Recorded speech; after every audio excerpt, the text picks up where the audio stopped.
Hi friends, welcome back to my YouTube channel Ammu creations. ಇವತ್ತಿನ ವಿಡಿಯೋದಲ್ಲಿ sweet ತಿಂದು ಇರುತ್ತಲ್ವಾ, ಹೋಳಿಗೆ, ಖಾರ ಹೋಳಿಗೆ ಮಾಡ್ಕೊತೀನಿ. ಸೂಪರಾಗಿರುತ್ತೆ, ತುಂಬಾ ಚೆನ್ನಾಗಿರುತ್ತೆ. ಎಷ್ಟು ಚೆನ್ನಾಗಿರುತ್ತೆ ಅಂದರೆ ನೀವೇ ಪದೇ ಪದೇ ಮಾಡ್ತಾನೆ ಇರ್ತೀರ. ಟಿಫನ್ಗಾಗಲಿ ಅಥವಾ ಹಬ್ಬಗಳಲ್ಲಿ ಸ್ವೀಟ್ ಮಾಡಿ ಇನ್ನೊಂದು ಸತಿ ಖಾರ ಏನಾದರೂ ಬೇಕು ಅನಿಸ್ದಾಗೂ ಮಾಡ್ತೀರಾ. ಹೇಗೆ ಮಾಡೋದು ಅಂತ ನೋಡೋಣ ಬನ್ನಿ. ಮೊದಲನೇದಾಗಿ ಚೆನ್ನಾಗಿ ತೊಳೆದಿಟ್ಕೊಂಡಿರೋಣ ಆಲೂಗಡ್ಡೆನ ಚೆನ್ನಾಗಿ ತೊಳಿಬೇಕು. ನಾನಿಲ್ಲಿ ತೊಳೆದಿದ್ದೀನಿ, ನಿಮ್ಗೆ ತೋರಿಸ್ಬೇಕು ಅಂದರೆ ಇನ್ನೊಂದು ಸತಿ ವಾಶ್ ಮಾಡ್ಕೊಳ್ತಾ ಇದ್ದೀನಿ. ಮೊಣ್ಣೆಲ್ಲ ಇರುತ್ತಲ್ವ, ಅದು ಚೆನ್ನಾಗೆ ವಾಶ್ ಮಾಡ್ಕೋಬೇಕು. ಈಗ ಅದನ್ನು ಅರ್ಧಕ್ಕೆ ಸೀಳ್ಕೋಬೇಕು. ಅರ್ಧ ಸೀಳಿದ್ದಾದಮೇಲೆ ನೋಡಿ ಈ ಥರ ಇರುತ್ತೆ. ಇಲ್ಲಿ ತೋರಿಸ್ತಾ ಇದ್ದೀನಿ, ಎಲ್ಲ ಕಟ್ ಮಾಡ್ಕೊಳ್ತಾ ಬರಬೇಕು. ಏನಾದರೂ ಈ ಥರ ಹೋಗಿತ್ತು ಅಂತಂದರೆ, ಕೆಟ್ಟೋಗಿತ್ತು ಅಂದರೆ ಈ ಥರ ಕಟ್ ಮಾಡಿ ಮೊದಲೇ ಅದಕ್ಕೆ ಮಧ್ಯ ಕಟ್ ಮಾಡ್ಕೊಳ್ಳಿ ಅಂತ ಹೇಳ್ತಾ ಇರೋದು. ಏನಾದರೂ ಕೆಟ್ಟೋಗಿತ್ತು ಅಂದರೆ ಈಗೇ ಅರ್ಧ ಅದು ತೆಕ್ಕೊಂಬಿಟ್ಟು ಬೇಯಿಸ್ಬೋದು. ಎಲ್ಲ ಕಟ್ ಮಾಡ್ಕೊಳ್ತಾ ಇದ್ದೀನಿ. ಈಗ ಕುಕ್ಕರ್ಗೆ ಹಾಕ್ಕೊಳ್ತಾ ಇದ್ದೀನಿ. ನೋಡಿ, ಕಟ್ ಮಾಡ್ಕೊಂಡಿರೋದೆಲ್ಲ ಕುಕ್ಕರ್ಗೆ ಹಾಕ್ಕೊಂಡು ಈಗ ಅದಕ್ಕೆ ಸ್ವಲ್ಪ ನೀರು ಹಾಕ್ಕೊಳ್ತಾ ಇದ್ದೀನಿ, ಮುಕ್ಕಾಲಷ್ಟು. ಈಗ ಉಪ್ಪು ಹಾಕ್ಕೊಳ್ತಾ ಇದ್ದೀನಿ, ಸ್ವಲ್ಪ ಪುಡಿ ಉಪ್ಪು ಹಾಕ್ಕೊಳ್ಳಿ.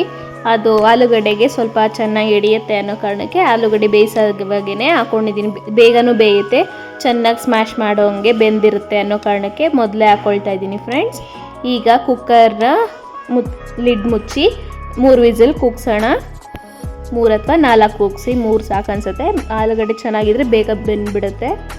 ಈಗ ತಣ್ಣಗಾದ್ಮೇಲೆ ಓಪನ್ ಮಾಡ್ತಾಯಿದ್ದೀನಿ. ನೋಡಿ ಎಷ್ಟು ಚೆನ್ನಾಗಿ ಬೆಂದಿದೆ ಅಂತ. ಈಗ ಅದು ಸ್ವಲ್ಪ ತಣ್ಣಗಾದ್ಮೇಲೆ ಒಂದು ತಟ್ಟೆಗೆ ತೆಕ್ಕೊಂಡು ಸಿಪ್ಪೆ ಬಿಡಿಸ್ಕೊಳ್ಳೋಣ. ನೋಡಿರಿ, ಬೆಂದಿದ್ದಾದಮೇಲೆ ಸಿಪ್ಪೆ ಬಿಡಿಸ್ಕೊಂಡ್ರೆ ಈಸಿಯಾಗಿ ತೆಗೆದುಬಿಡ್ಬೋದು. ಅದಕ್ಕೋಸ್ಕರ ಬೇಯಿಸ್ಬಿಟ್ಟು ಸಿಪ್ಪೆ ಬಿಡಿಸ್ಕೊಳ್ಳೋದು. ನೀವು ಇಲ್ಲ ನಾವು ಮೊದಲೇ ಬಿಡಿಸ್ತೀವಿ ಅಂತಂದರೆ ಪೀಲ್ ಮಾಡಿಕೊಂಡು ಆಮೇಲೆ ಬೇಯಕ್ಕೆ ಇಡ್ಬೋದು ಆಲೂಗಡ್ಡೆನ. ಈಗ ನಾನು ಬೇಯಿಸಿದಾದ್ಮೇಲೆ ಸಿಪ್ಪೆ ಬಿಡಿಸ್ಕೊಳ್ತಾ ಇದ್ದೀನಿ, ಈಸಿ ಆಗುತ್ತೆ ಅನ್ನೋ ಕಾರಣಕ್ಕೆ, ಬೇಗನೂ ಆಗುತ್ತೆ. ಅದಕ್ಕೋಸ್ಕರ ಅದು ಎಲ್ಲ ಸಿಪ್ಪೆನೂ ಬಿಡಿಸ್ಕೊಂಡು ಒಂದು ಪಕ್ಕಕ್ಕೆ ಇಟ್ಕೊಳ್ಳೋಣ.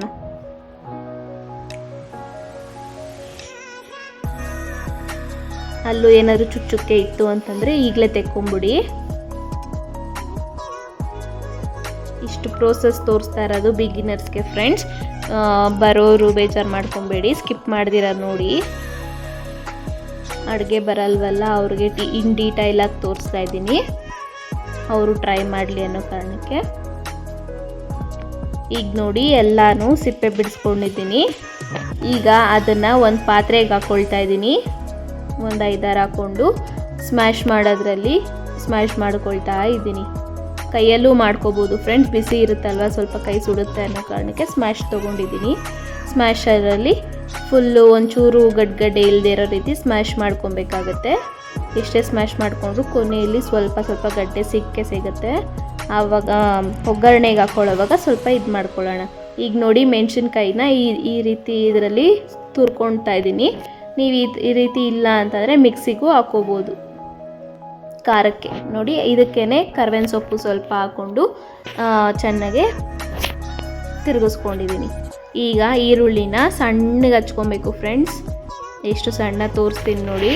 ಸಣ್ಣಗಿದ್ರೇ ಇದಕ್ಕೆ ಟೇಸ್ಟು, ತುಂಬಾ ಸಣ್ಣ ಇರಬೇಕು. ನೋಡಿ ಎಷ್ಟು ಸಣ್ಣಗೆ ಹಚ್ಕೊಳ್ತಾ ಇದ್ದೀನಿ ಅಂತ. ಪಲ್ಯ ಅಲ್ವಾ, ಮಾಮೂಲಿ ಪಲ್ಯಕ್ಕಾದರೆ ನಾವು ದಪ್ಪ ಹಚ್ಕೊಂಡ್ರು ನಡೆಯುತ್ತೆ, ಉದ್ದಕ್ಕೆ ಹಚ್ಕೊಂಡ್ರು ನಡೆಯುತ್ತೆ.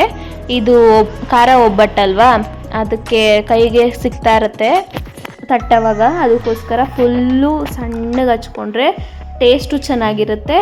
ತಟ್ಟವಾಗ ನಮಗೆ ಅಡ್ಡಡ್ಡ ಸಿಕ್ಕಲ್ಲ. ಖಾರ ಒಬ್ಬಟ್ಟು ಹಿಂಗೆ ಮಾಡಿದ್ರೇ ಫ್ರೆಂಡ್ಸ್ ತುಂಬಾ ಟೇಸ್ಟಿಯಾಗಿರೋದು. ಈಗ ಮಾಡಿ ನೋಡಿ ಹೇಗೆ ಬಂತು ಅಂತ ನನಗೆ ಕಾಮೆಂಟ್ ಮಾಡಿ. ತುಂಬಾ ಟೇಸ್ಟಿಯಾಗಿರುತ್ತೆ ಖಾರ ಒಬ್ಬಟ್ಟು. ಸ್ವೀಟ್ ತಿಂದು ಬೇಜಾರಾಗಿತ್ತು ಅಂತಂದರೆ ಇದು ಆರಾಮಾಗಿ ತಿನ್ಬೋದು. ನಮ್ಮ ಮನೆಗಳಂತೂ ಖಾರ ಒಬ್ಬಟ್ಟೆ ಜಾಸ್ತಿ ಇಷ್ಟಪಡೋದು. ಸ್ವೀಟ್ ಅಷ್ಟೊಂದು ಯಾರೂ ತಿನ್ನಲ್ಲ. ಕಂಪಲ್ಸರಿ ನಾವು ಮಾಡೇ ಮಾಡ್ತೀವಿ ಇದು. ನೀವು ಒಂದ್ಸಲ ಮಾಡಿ ಪದೇ ನೀವು ಮಾಡ್ತಾನೆ ಇರ್ತೀರಾ. ಇದಕ್ಕೆ ಕಾಂಬಿನೇಷನ್ನು ಬದನೆಕಾಯಿ ಬಜ್ಜಿ ಫ್ರೆಂಡ್ಸ್. ನಾನು ಲಿಂಕ್ ಹಾಕಿರ್ತೀನಿ, ಹೋಗಿ ಚೆಕ್ ಮಾಡಿ. ನಾನು ಶಾರ್ಟ್ಸಲ್ಲಿ ಹಾಕಿದ್ದೀನಿ, ಯಾರು ನೋಡಿಲ್ಲ ಹೋಗಿ ನೋಡಿ. ಇದಕ್ಕೆ ಕಾಂಬಿನೇಷನ್ ಅದು ತುಂಬಾ ಚೆನ್ನಾಗಿರುತ್ತೆ. ನೋಡಿ ಇವಾಗ ಎಷ್ಟು ಸಣ್ಣ ಹಚ್ತಾ ಇದ್ದೀನಿ ಅಂತ, ಫುಲ್ಲು ಸಣ್ಣ. ನೀವು ಬೇಕಾದರೆ ಅದು ಎಳೆಯೋದು ಬರುತ್ತಲ್ವಾ, ಈರುಳ್ಳಿ ಕಟ್ ಮಾಡೋದು ಮೆಷಿನು, ಅದರಲ್ಲೂ ಬೇಕಾದ್ರೆ ಮಾಡ್ಕೋಬೋದು. ನಾನಿಲ್ಲಿ ಕೈಯಲ್ಲೇ ಸಣ್ಣದಾಗೆ ಹಚ್ಕೊಳ್ತಾ ಇದ್ದೀನಿ.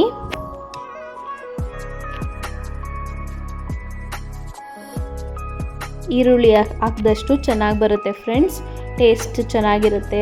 ಪಲ್ಯ ಒಬ್ಬಟ್ಟು ಅಂತಲೂ ಕರೀತಾರೆ, ಖಾರ ಒಬ್ಬಟ್ಟು ಅಂತಲೂ ಕರೀತಾರೆ, ಖಾರದ ಒಬ್ಬಟ್ಟು ಅಂತಲೂ ಕರೀತಾರೆ. ನೀವೇನು ಬೇಕಾದ್ರೂ ಕರಿಬೋದು.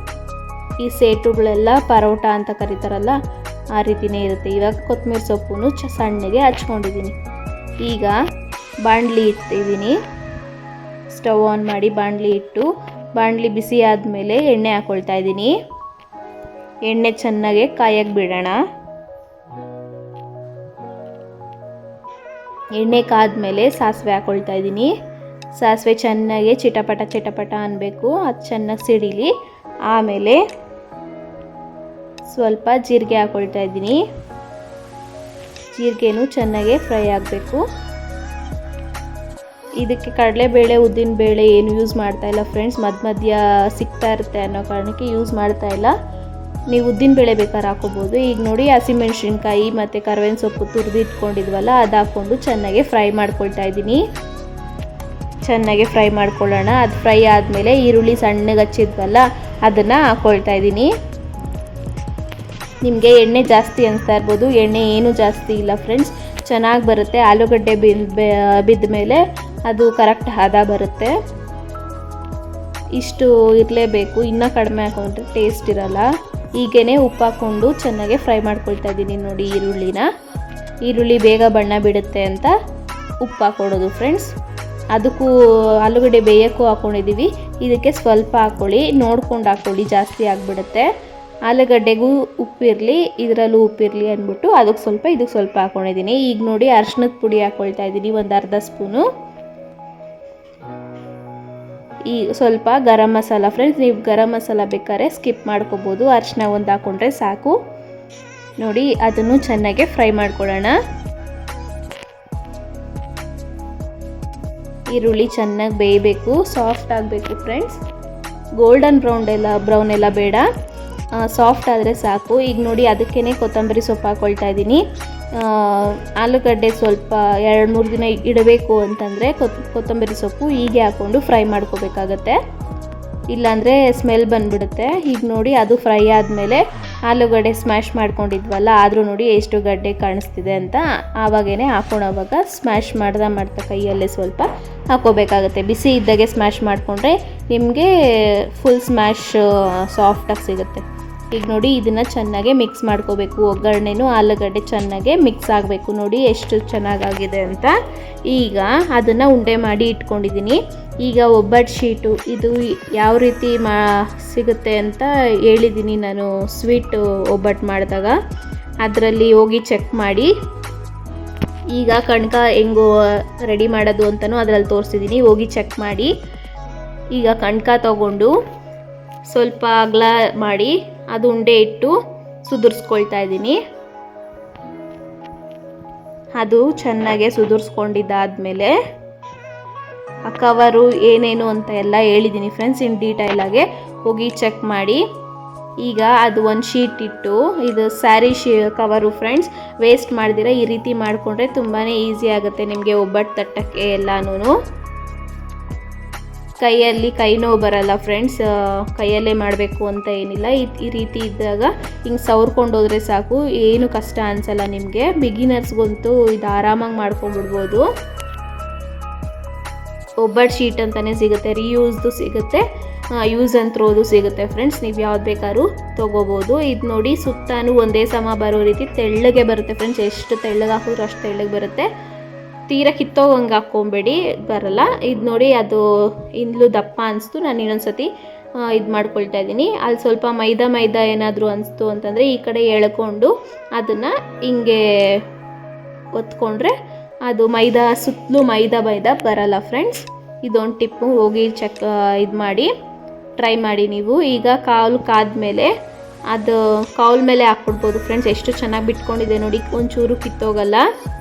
ಅದಕ್ಕೆ ಒಬ್ಬಟ್ಟು ಶೀಟು ಅಂತ ಹೇಳೋದು. ನೀವು ಎಣ್ಣೆ ಕವರ್ ಮೇಲೆ ಬೇಕಾದ್ರೂ ಹಾಕೋಬೋದು, ನಿಮ್ಗೇನಾದರೂ ಅದು ರೂಢಿ ಇತ್ತು ಅಂದರೆ. ಈಗ ಎಣ್ಣೆ ಹಾಕ್ಕೊಳ್ಳಿ ಅದಕ್ಕೆ ಸುತ್ತಾನು. 2 ಸೈಡೂ ಕೆಂಪುಗೆ ಬೇಯಿಸ್ಕೊಳ್ಳೋಣ. ನೋಡಿ, ಒಂದು ಸೈಡ್ ಬೇಯಿಸ್ತಾ ಇದ್ದೀವಿ. ಅದು ಸ್ವಲ್ಪ ಬಿಡಬೇಕು ಫ್ರೆಂಡ್ಸ್, ಬೇಗನೆ ಎತ್ತಿಬಿಟ್ರೆ ಸೀದಾ ಕಿತ್ತೋಗ್ಬಿಡುತ್ತೆ. ಸ್ವಲ್ಪ ಬೇಗ ಬಿಡೋಣ. ಫುಲ್ ಹೈ ಫ್ಲೇಮಲ್ಲೇ ಇರಲಿ. ಸ್ವೀಟ್ ಇದಕ್ಕಾದರೆ ಸ್ವಲ್ಪ ಮೀಡಿಯಮ್ ಫ್ಲೇಮ್ ಇಕ್ಕೊಬೇಕು, ಇದಕ್ಕಾದರೆ ಹೈ ಫ್ಲೇಮ್ ನಡೆಯುತ್ತೆ ಫ್ರೆಂಡ್ಸ್, ಏನು ಇದಾಗಲ್ಲ ಇದಕ್ಕೆ. ಈಗ ನೋಡಿ, ಬೆಂದ ಮೇಲೆ ಆ ಕಡೆ ಈ ಕಡೆ ಸ್ವಲ್ಪ ಈ ಥರ ಮಾಡಿ ಈ ಮಧ್ಯೆ ಎತ್ತಿದ್ರೆ ನೋಡಿ ಎಷ್ಟು ಚೆನ್ನಾಗಿ ಬಂದಿದೆ. ಒಂಚೂರು ಕಿತ್ತೋಗಲ್ಲ ಫ್ರೆಂಡ್ಸ್. ತೆಳ್ಳಗೂ ಬಂದಿದೆ, ಉಬ್ಬಿನೂ ಬರುತ್ತೆ ಫ್ರೆಂಡ್ಸ್. ನೀವು ದಪ್ಪ ಮಾಡಿಕೊಂಡ್ರೆ ಉಬ್ಬಿ ಬರುತ್ತೆ, ಇಷ್ಟು ತೆಳ್ಳು ಮಾಡಿದ್ರೆ ಉಬ್ಬಿ ಬರಲ್ಲ. ನಮ್ಗೆ ಹಿಂಗೆ ತೆಳ್ಳಗೆ ಇರಬೇಕು, ದಪ್ಪ ಇದ್ದರೆ ಮೈದಾ ಅನಿಸ್ಬಿಡುತ್ತೆ, ನಮ್ಗೆ ಇಷ್ಟ ಆಗಲ್ಲ. ಮೈದಾ ಅಲ್ಲ ಫ್ರೆಂಡ್ಸ್, ರವೆ. ಅದು ಹೇಗೆ ಮಾಡೋದು ಅಂತಲೂ ನಾನು ಹೇಳಿದ್ದೀನಿ, ಸ್ವೀಟಲ್ಲಿ ಹೋಗಿ ನೋಡಿ. ಈಗ 2 ಸೈಡೂ ಚೆನ್ನಾಗೆ ಬೇಯಿಸ್ಕೊಳ್ಳೋಣ. ಸ್ವಲ್ಪ ಮೇಲೆಗಡೆ ಒಣಗ್ಲು ಅನಿಸಿದ್ರೆ ಸ್ವಲ್ಪ ಎಣ್ಣೆ ಹಾಕ್ಕೊಳ್ಳಿ.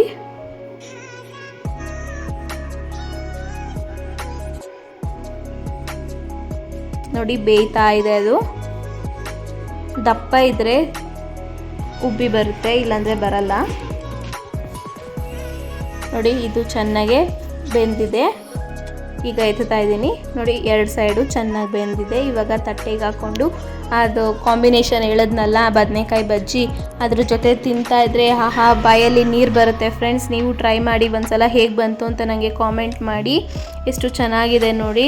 ಅದರ ಲಿಂಕು ನಾನು ಡಿಸ್ಕ್ರಿಪ್ಷನಲ್ಲಿ ಹಾಕಿರ್ತೀನಿ. ಇನ್ನು ನನ್ನ ವೀಡಿಯೋಸ್ ಯಾರು ನೋಡಿಲ್ಲ ಹೋಗಿ ನನಗೆ ವಾಚ್ ಮಾಡಿ. ನನ್ನ ಚಾನಲ್ ಸಬ್ಸ್ಕ್ರೈಬ್ ಆಗಿಲ್ಲ ಅಂದರೆ ಸಬ್ಸ್ಕ್ರೈಬ್ ಆಗಿ, ಲೈಕ್ ಮಾಡಿ, ಶೇರ್ ಮಾಡಿ, ಕಾಮೆಂಟ್ ಮಾಡಿ. ನೆಕ್ಸ್ಟ್ ವಿಡಿಯೋದಲ್ಲಿ ಸಿಗ್ತೀನಿ. ಅಲ್ಲಿವರೆಗೂ take care, bye. Thank you for watching.